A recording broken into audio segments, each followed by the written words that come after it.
ui à đó là ui ngon quá ui hơi gặp phơi máu nữa mình đi ui phơi máu mới nha mình hơi gặp phơi máu ui à đây mình đi thế giới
bạn ui xả mưa sân à xả đâu ui à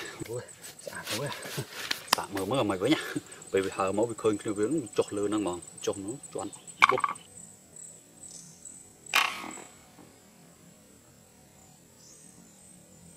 chủng mày ui vọt xả đâu ui à bạn ui từng lại một vụ món ui à chạy vọt êm ui chủng mày ui ta hờ máu bị khơi kêu viếng chọt máu bị lớn chọp từng lại một sân ui mai vô dùng mà lộ này nè là một sân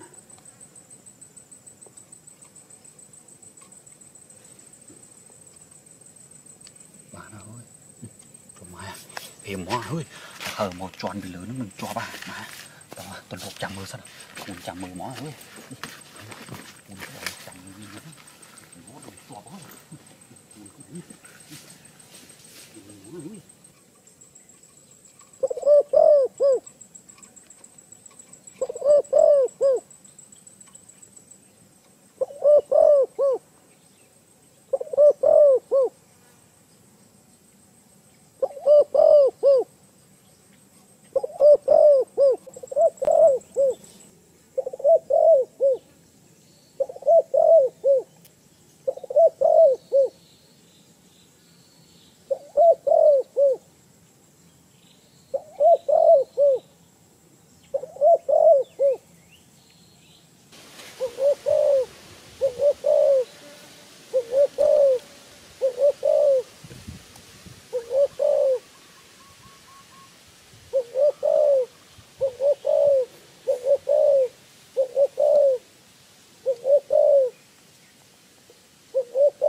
bỏ đi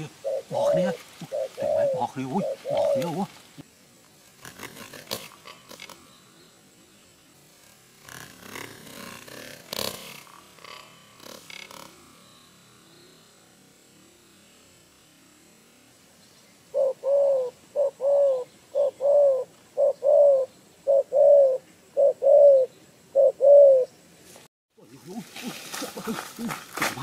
lấp dạ ui mèo ơi ui chọc trơn ui mà nữa lấp ôi đó là hờ một lấp mò ui à em mong tẹn ui dạ à chọc trơn luôn ngập ôi mà đi mới chọc đòi chọc cùng mò ui tẹn quạt lồi mê ui à đòn chừng sao nào ở chưa